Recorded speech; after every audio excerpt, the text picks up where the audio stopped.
Everybody, Christy Wimber here. I just wanted to take a couple minutes today and talk about mental health in the area of chronic pain.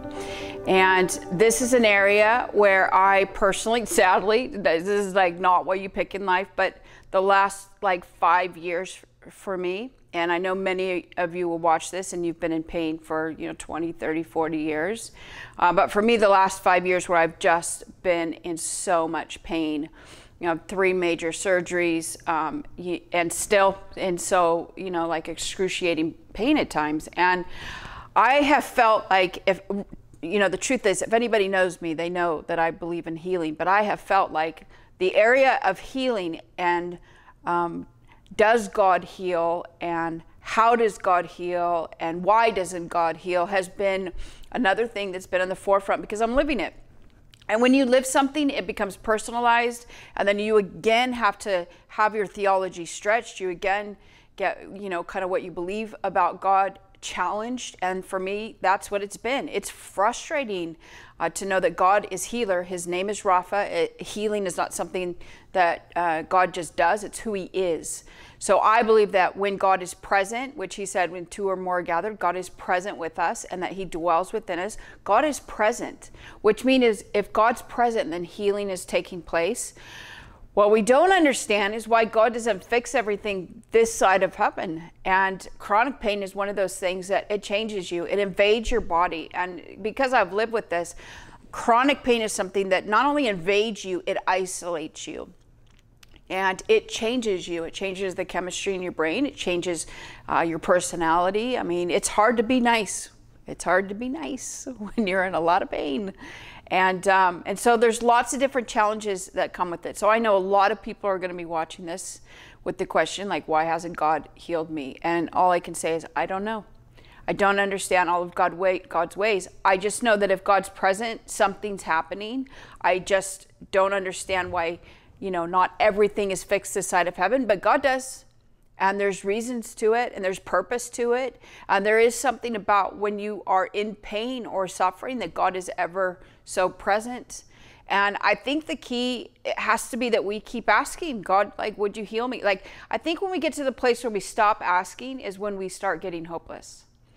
And asking, there's nothing wrong with asking. There's nothing wrong with asking a million times over, Lord, would you heal me? Would you? And see, I've seen healing in different aspects in my own life for many years, but this has been an area where I just think chronic pain in the area of mental health, we have to get a bit more educated in what people are struggling with, and we have to stop as the church fixing everybody. It is not our responsibility to heal everybody. Sorry, that's not. We pray God heals. It's not our responsibility to fix everybody and how they're living, where it's not what God's called us to. And there's nothing worse being around somebody who you feel like all they want to do is fix you. And I think when it comes to church, we have to get smart in this area of healing with our language, because people are suffering in all kinds of different ways.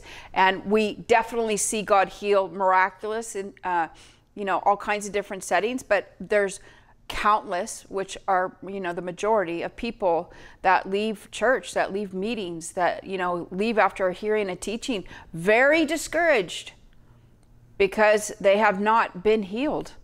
And so we have to have context for both. We have to have context for those that yes, we believe that God heals, but what do we do when we don't see healing right away?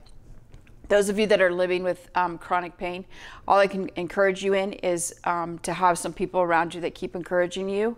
Don't be ashamed to take your medication. I can't believe how much judgment I've had, like having to take medication. Having to take medication is not a faith issue. I mean, if I had something wrong with my heart, I'd have to take it for my heart. It's not a faith issue. But we have all these kind of judgments, and we don't even realize what we put on people. So you got to have some healthy people around you to encourage you, and you've got to make yourself not live isolated, because when pain is invading your body, you want to isolate, you want to be alone, you want to binge on Netflix. I mean, you just don't want to see anybody or talk to anybody, but you can't isolate, because isolation is deadly. And I really hope those of you that are struggling, or those that love somebody who's struggling, just to hang in there.